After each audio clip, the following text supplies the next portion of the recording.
ముఖ్యమంత్రి రేవంత్ రెడ్డి మనసులో ఆవేదనను వ్యక్తం చేశారు.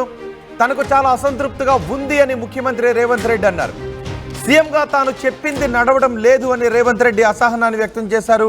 ప్రభుత్వ సలహాదారు వేణుగోపాల్పై కూడా అసంతృప్తిని వ్యక్తం చేశారు రేవంత్ రెడ్డి. నేను ఢిల్లీకి పోతే చామల కిరణ్ కుమార్ రెడ్డి హైదరాబాద్ వస్తుండు, నేను హైదరాబాద్ వస్తే చామల ఢిల్లీకి పోతుండంటూ చామల కిరణ్ కుమార్ రెడ్డి గురించి రేవంత్ రెడ్డి మాట్లాడారు. ఒకసారి రేవంత్ రెడ్డి ఏం మాట్లాడారో చూద్దాం.